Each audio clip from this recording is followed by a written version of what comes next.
À la une de l'actualité ce soir, nouvelle attaque terroriste dans le Sahel burkinabé. Pour la deuxième fois en cette année 2016 à Intagom, c'est un poste avancé des forces de défense qui a été pris pour cible très tôt ce matin. Bilan provisoire, 3 morts et 3 blessés parmi les militaires burkinabés et 2 assaillants tués. Que sait-on exactement ce soir de cette attaque? Le colonel Joël Binwalo, chef du centre des opérations terrestres, est notre invité. Et puis en 2014, un contrôle des services de douane a révélé que des équipements acquis par Telmob sous régime douanier d'exonération avaient été transférés à l'Onatel sans une déclaration préalable. Face au préjudice, l'Onatel avait été sommé de payer une amende de 11 milliards de francs CFA. Mais à la grande surprise de tous, ce sont 100 millions de francs CFA qui ont été versés à la douane. Le RENLAC dénonce l'accord et interpelle le gouvernement. Vous entendrez ses responsables dans cette édition. 2 mandats d'arrêt et 14 inculpations dans l'affaire Thomas Sankara. C'est le bilan dressé ce matin par les avocats de la famille.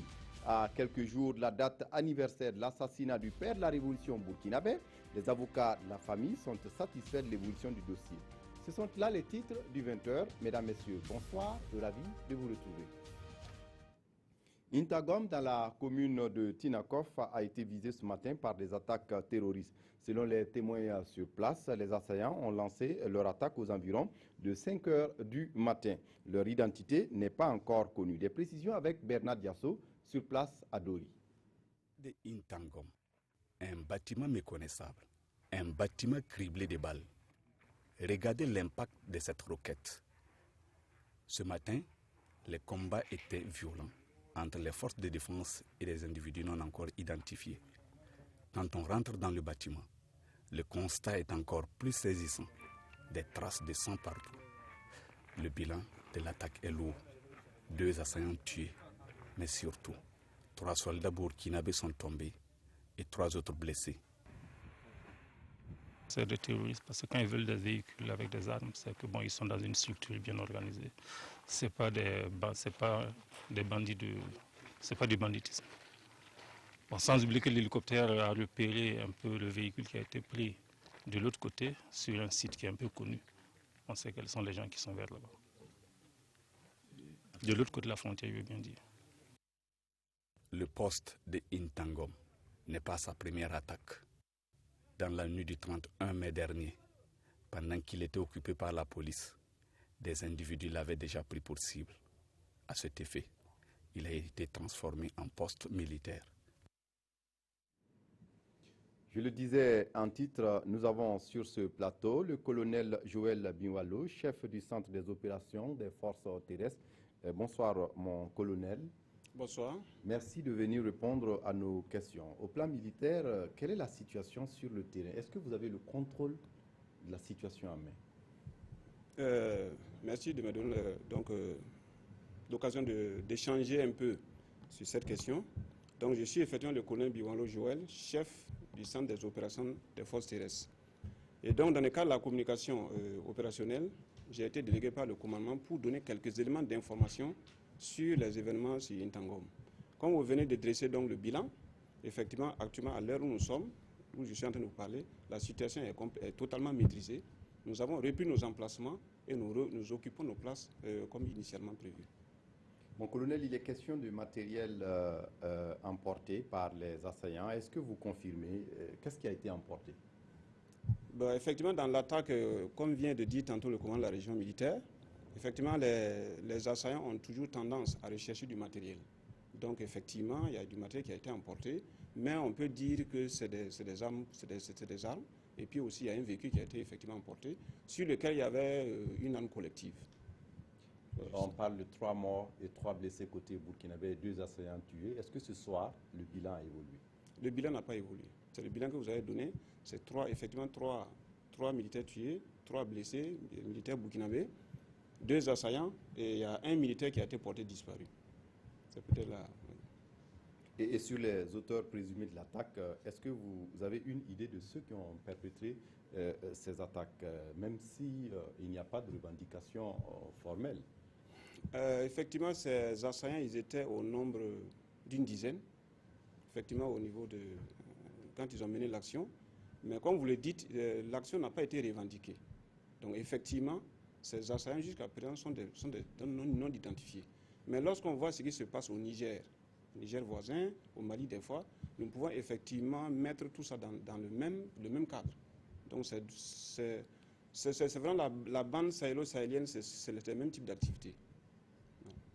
Et vous l'avez dit, l'extrême nord du Burkina est en passe de devenir une zone grise avec des attaques terroristes récurrentes. On se souviendra des attaques de Intagom en mai, mais également de Tambao et de Oursi. Oui. Et aujourd'hui encore, la localité de Intagom a été frappée. Oui. Et quelle riposte sécuritaire on peut avoir dans la région pour juguler ce phénomène? Bon, si vous me permettez, effectivement, comme je dis, ça pose toute la problématique de la zone sahélo-sahélienne. Aujourd'hui, il y a beaucoup de pays qui s'associent avec d'autres forces qui s'allient pour effectivement juguler ce problème. Au niveau du Burkina Faso, depuis les attaques d'Intagom du mois de mai contre donc la police, où il y avait encore eu un bilan, ce poste a été confié aux forces armées nationales. Depuis lors, la dynamique, c'est surtout de renforcer la position. Pas seulement de Intagom, mais aussi sur toute la bande au niveau des activités du GFAT au nord. Donc la dynamique, c'est surtout renforcer les installations pour d'abord la protection même des hommes, leur protection physique et surtout leur donner de quoi vraiment résister à chaque fois. Parce que vous savez que la problématique majeure dans ce genre de choses, c'est du combat asymétrique. Donc la surprise est toujours de mise. Parce que l'assaillant a l'initiative du combat. C'est lui qui décide de vous attaquer quand il veut. Donc en réalité, le facteur surprise, c'est le facteur qui est difficile à maîtriser. Donc pour justement minimiser les pertes à ce niveau, il faut mettre l'accent sur la protection. Et actuellement, je vais dire la semaine passée, il y a une mission du génie militaire qui était sur précisément le site d'Intagom, justement pour une reconnaissance technique, dans le cadre justement du renforcement des mesures de protection même physique de nos hommes. Mon colonel, ce samedi 8 octobre, le poste de contrôle de la gendarmerie sur le pont de Nazinon, route de Pau, a aussi fait l'objet d'une attaque attribuée à des éléments de l'ex-RSP. Oui. Est-ce qu'on en sait davantage sur les motivations des assaillants? Bon, écoutez, comme ce n'était pas vraiment le point sur lequel on devait échanger, mais néanmoins, en tant que chef du centre des opérations, effectivement, il y a eu donc le samedi, comme vous le venez de dire, un événement au niveau de Pau, en gros. Ça s'est passé sur le pont de Nazinon et l'affaire s'est terminée au niveau de Pau. Et effectivement, dans ça, il y a eu des gens qui ont perdu la vie. Mais il y a des faits concordants quand même qui montrent que cette histoire avait une suite. Mais à l'heure où je vous parle, effectivement, l'affaire est dans la main actuellement de la gendarmerie nationale et on pense qu'elle est complètement maîtrisée. Il y a des éléments qui sont encore en recherche. Je crois même qu'il y a des sports qui sont passés pour rechercher des éléments dont on a affiché les photos. Et tout ça l'un dans l'autre. En tout cas, jusqu'à présent, l'affaire en tout cas bien tenue par la gendarmerie. Et nous pensons que le danger, en tout cas le plan qui avait été élaboré par ces individus, est d'une façon ou d'une autre en tout cas connu. Et s'il est connu, je pense qu'il ne peut pas réussir.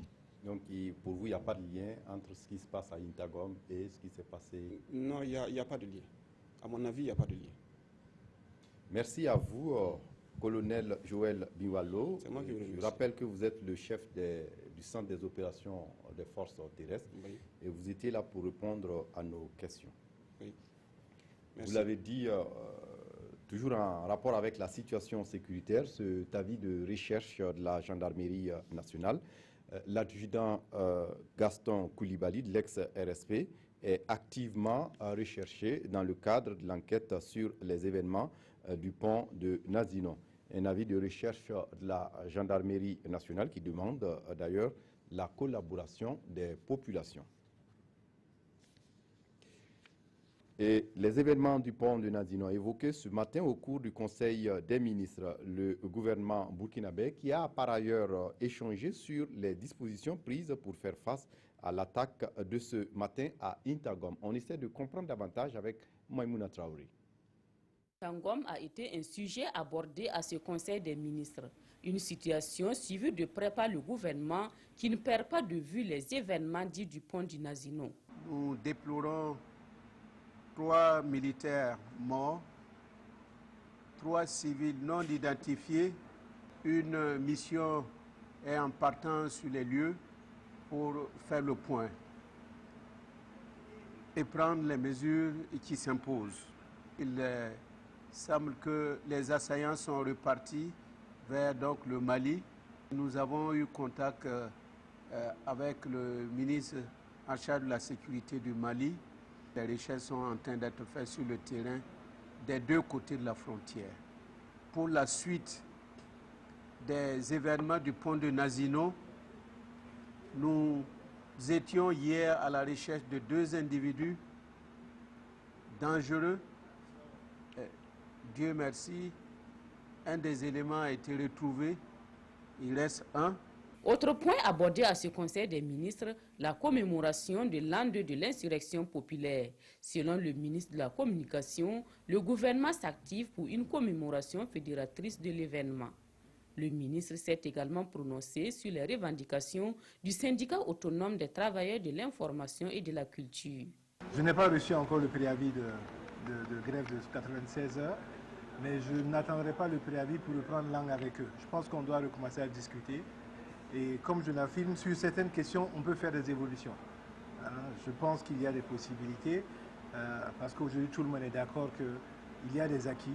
Il reste certainement des questions importantes pour les conditions de travail et de vie des travailleurs des médias, mais il y a des acquis. Un acquis, par exemple, c'est qu'aujourd'hui, la question du code vestimentaire, on est sur le principe de l'accepter pour tous les journalistes professionnels, quel que soit le lieu d'affectation. Ça n'existait pas avant. Donc maintenant, en fait, la question peut-être de l'augmentation de ce montant-là, il y a des pistes sur lesquelles nous discutons et sur lesquelles, effectivement, avec les syndicats, nous allons voir des évolutions. Le Conseil des ministres a aussi adopté un projet de loi sur la réglementation de la commande publique. Question d'assurer la conformité du dispositif national avec les normes internationales. Ce projet de loi donc, vise à s'assurer de la garantie d'indépendance du mécanisme de régulation et à mettre en place un système de gestion solide qui va notamment consacrer les principes de la loi. Les ministres ont aussi débattu et adopté la lettre de politique sectorielle de l'énergie. Cette lettre de politique sectorielle de l'énergie fait l'état des lieux du secteur de l'énergie, également l'énoncé de la stratégie nationale en matière d'énergie pour la période 2016-2020 qui s'appuie sur 7 axes, notamment le développement de la production énergétique par les sources renouvelables, le renforcement de la production thermique d'électricité. 5 milliards de francs CFA, c'est la somme débloquée pour financer le programme d'insertion socio-professionnelle des jeunes, un programme pour favoriser l'auto-emploi des jeunes porteurs de projets innovants. L'attaque d'Intagom et la menace terroriste, objet d'échange entre le Premier ministre Paul Kaba-Thiéba et le nouvel ambassadeur de France au Burkina. Le diplomate français en poste depuis 3 semaines a évoqué le sujet ce soir avec le chef du gouvernement burkinabé. Pour avier la paix de Cabane, la réponse sécuritaire à la montée du terrorisme dans la bande sahélo-saharienne devrait être apportée dans le cadre du G5 Sahel. Propos recueillis par Oscar Soulaman et Vincent Tiendrebego. Ici, il y a eu donc 3 morts, trois soldats qui sont morts ce matin, assassinés par des terroristes à la frontière avec le Mali et le Niger. Donc on voit bien que c'est une menace qui est mondiale et qui nous touche tous. Donc la force Barkhane française et la MINUSMA qui travaillent ensemble, essayent de faire les efforts militaires pour arrêter les actions des terroristes, mais il y a évidemment tout un travail politique à faire, qui est celui de la MINUSMA, évidemment, et de l'ensemble des pays du Sahel. Donc le G5 Sahel, les Mauritanie, Mali, Burkina Faso, Niger et Tchad, il est très important que ces 5 États, que vous travailliez ensemble pour mettre fin à ces agressions. Et en cela, nous vous aidons autant que nous pouvons. Et trouver les conditions politiques d'un règlement définitif des problèmes qui se posent et qui peuvent éventuellement être la cause de la montée d'organisations terroristes. Les médiateurs des pays membres de l'UEMOA étaient chez le président du FASO, présent à Ouagadougou dans le cadre de leur séminaire international sur le civisme et médiation institutionnelle dans l'espace UEMOA. Ils sont allés évoquer leurs travaux avec Rochmar Christian Kabouri. Le point avec Bouma Ernest Nebier. Ils sont des médiateurs des pays de l'espace IOMOA venus s'entretenir avec le président du Faso, Roch Marc Christian Kaboré.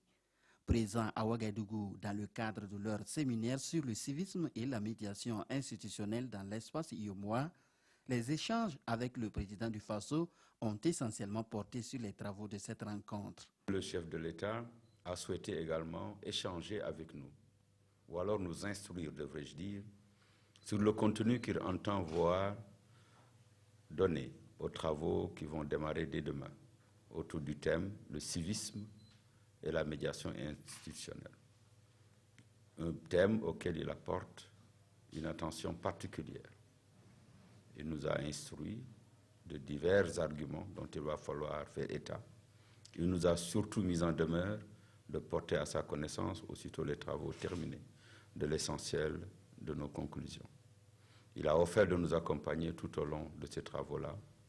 Il a souhaité être notre relais au niveau des chefs d'État avec lesquels il partage le même espace de l'UMOA pour leur soutien, mais également pour leur porter toutes les informations que nous avons bien voulu partager avec lui. Les hôtes du jour se disent satisfaits de l'attention que le président du Faso accorde à leurs travaux et se réjouissent de l'accueil qui leur a été réservé. Dans l'actualité, ce soir, à quelques jours de la date anniversaire de l'assassinat de Thomas Sankara, les avocats de sa famille font le point sur le dossier. On apprend que des mandats d'arrêt contre Blaise Compaoré et Hyacinthe Kafando ont été lancés et les juges d'instruction ont procédé à 14 inculpations. Explication avec Moussa Ouedraogo et Nyarkiteda. La plainte contre X dans l'affaire Thomas Sankara est désormais nommée. Il s'agit de Blaise Compaoré dit Jubal, Hyacinthe Kafando, Gilbert Diendéré, Gabriel Tabini, le docteur Alidou Diebré et bien d'autres. Plusieurs chefs d'accusation pèsent contre eux selon le collectif des avocats des ayants droit du père de la Révolution d'août 83.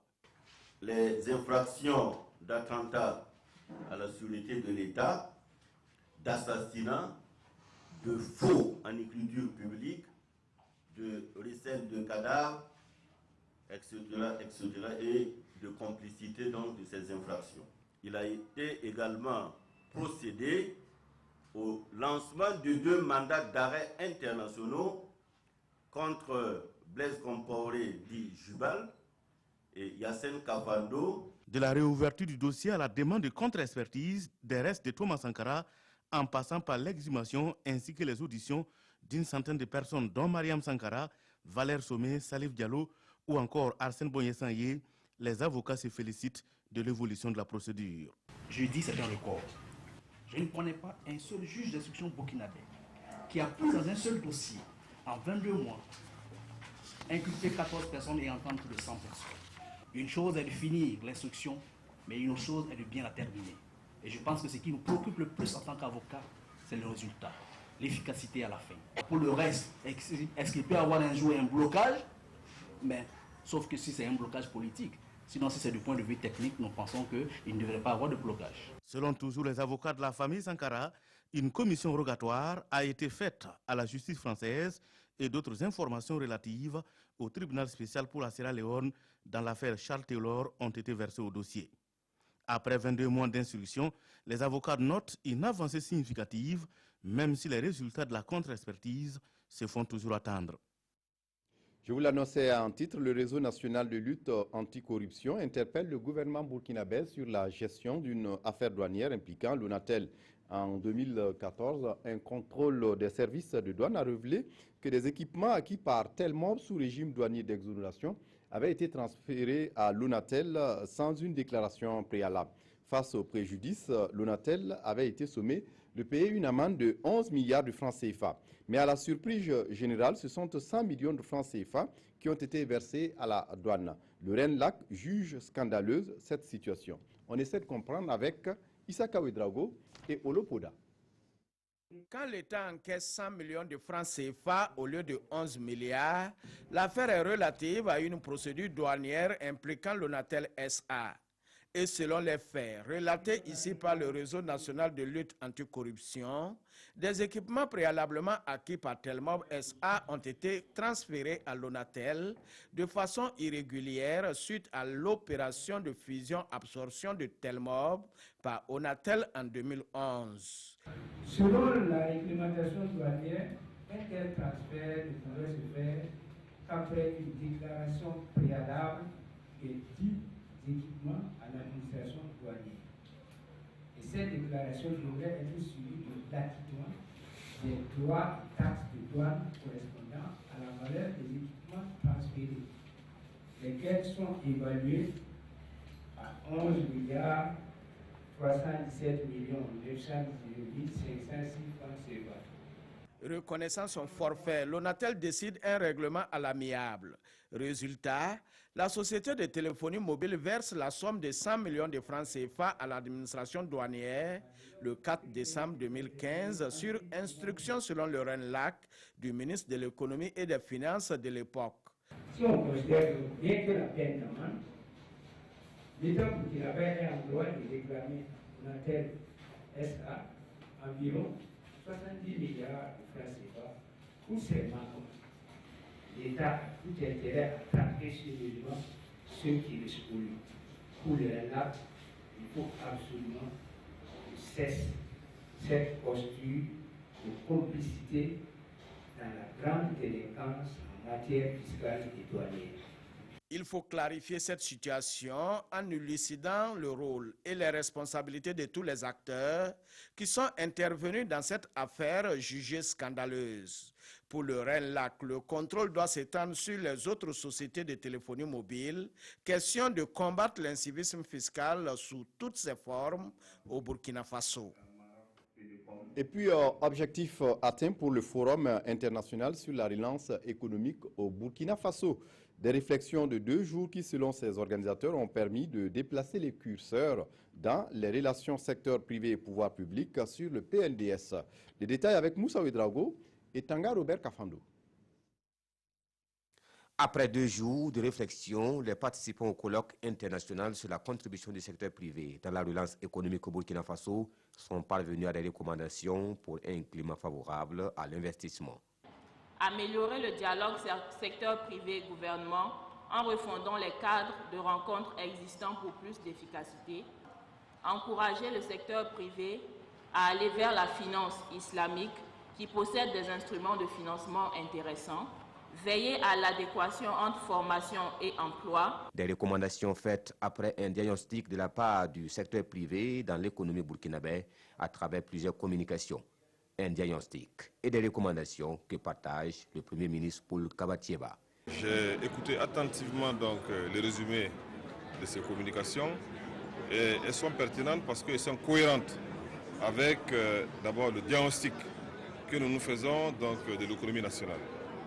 Elles sont cohérentes avec également la vision que le président du Faso et le gouvernement ont de l'économie nationale. Elles sont cohérentes également avec les actions et les réformes structurelles que nous allons mettre en œuvre pour sortir le Burkina Faso de la pauvreté. Pour les organisateurs, c'est un satisfecit au regard de la participation enregistrée et de l'intérêt que les plus hautes autorités ont porté à cette réflexion. Tous nos communicateurs qui sont venus donc des États-Unis, de la France, de la Centrafrique, du Mali, de la Côte d'Ivoire, tout le monde a fait le déplacement malgré les calendriers chargés et chacun a pu rendre sa communication en amont au comité scientifique qui a bien travaillé là-dessus. L'association Think Tank Burkina International compte mettre en place un comité de suivi et évaluation des recommandations et organiser d'autres cadres de réflexion car pour elle, pour peser, il faut penser. De son côté, le ministre ivoirien du Plan et du Développement, Nialé Kaba, qui a participé à ces assises, est allé rendre une visite de courtoisie au Premier ministre. Elle a profité de lui faire le point de son séjour. Omar Zombré. Nialé Kaba, reçu en audience par Paul Kabatieba.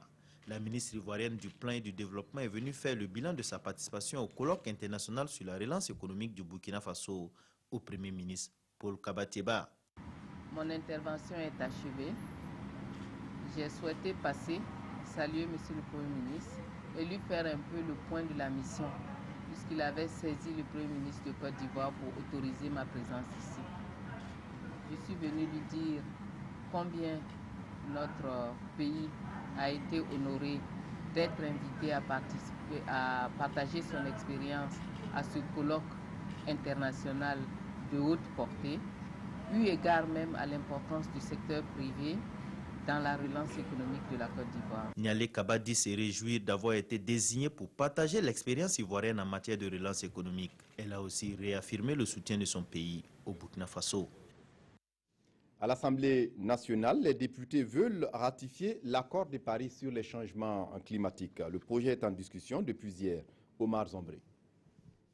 L'Assemblée nationale a À l'unanimité, les 105 votants ont adopté le projet de loi portant sur l'autorisation de ratification de l'accord de Paris sur le changement climatique adopté le 12 décembre 2015 à Paris. Un vote très important pour le Burkina Faso au regard des enjeux climatiques et économiques. L'accord de Paris, comme le dit l'accord sur les changements climatiques, a été un accord historique qui permet à l'ensemble des États, chacun à son niveau, de situer sa responsabilité vis-à-vis de son comportement sur la nature et également accompagner les pays qui, en réalité, ne sont pas responsables, mais subissent les effets des changements climatiques. Le Burkina Faso fait partie des pays qui polluent le moins, mais qui subissent les effets du changement climatique.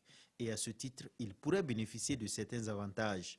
Les avantages, nous avons l'appui, la mobilisation des ressources, puisque c'est 100 milliards de dollars qui est prévu chaque année pour accompagner l'ensemble des pays. Au Burkina Faso, de pouvoir mettre en place des projets dans le cadre de financement du Fonds vert climat pour que nous puissions bénéficier de ce financement. Ensuite, il y a le renforcement des capacités. De trois, nous avons également le transfert de technologies. Nous avons déjà soumis un projet au Fonds vert, mais un projet du ministère des Transports sur la météo qui va permettre au Burkina Faso de pouvoir prévoir qu'il peut y avoir inondation, par exemple.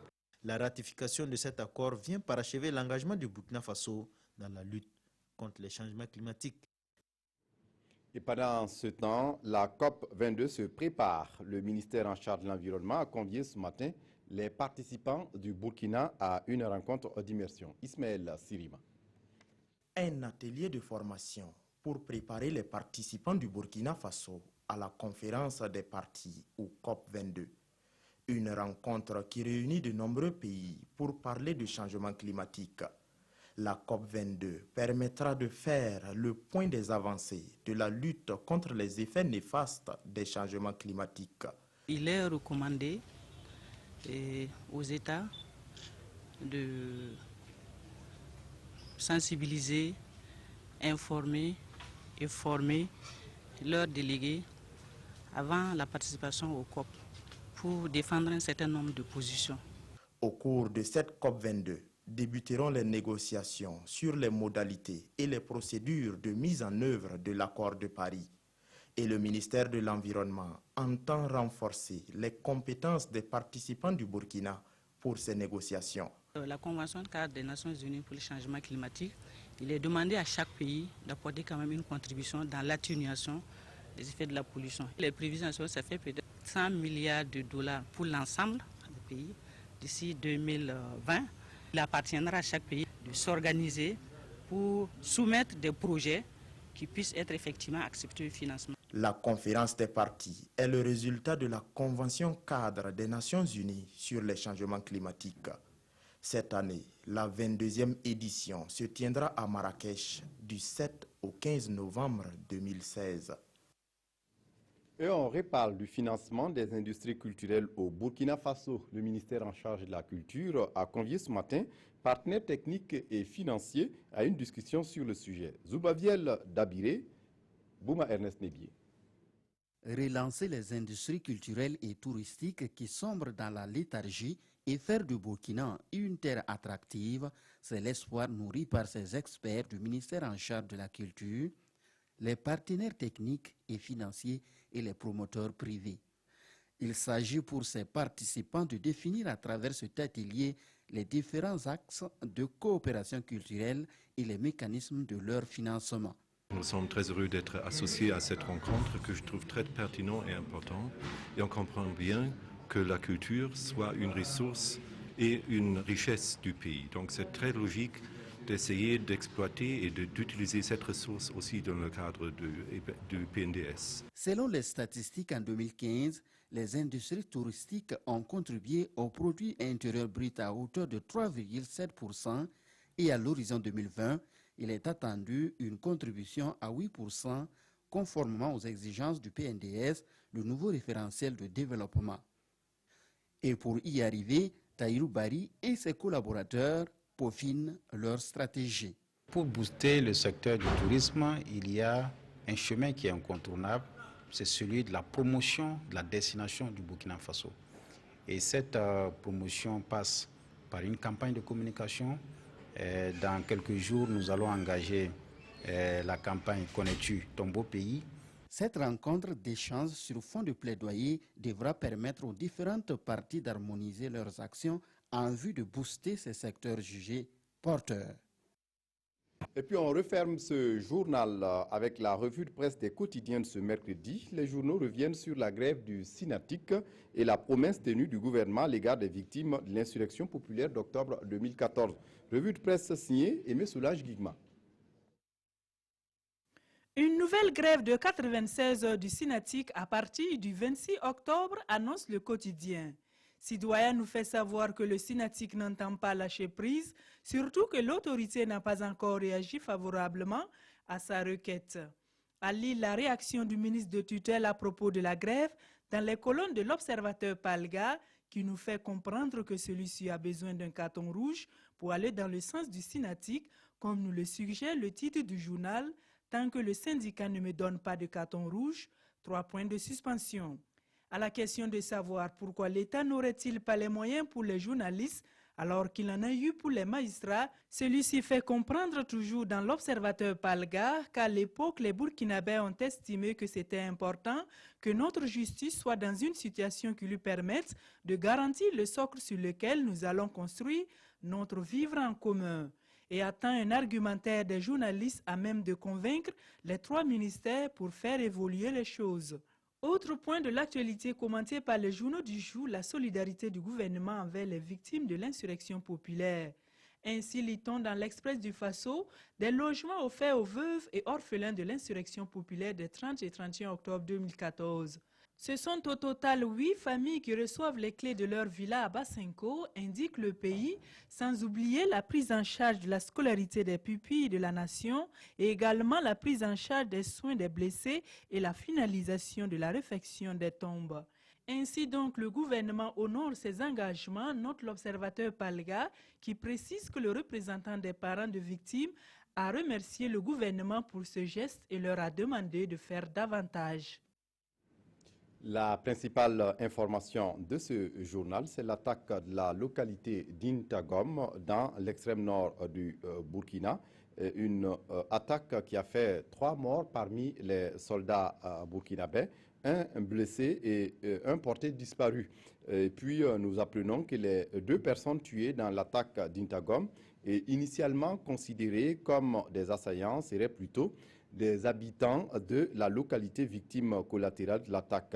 De sources sécuritaires, ces personnes auraient même déjà été identifiées. Nous reviendrons sur ces attaques au cours de nos prochaines éditions. C'est tout pour ce journal. Merci de votre attention. Très bonne suite de programme sur la RTV. Au revoir.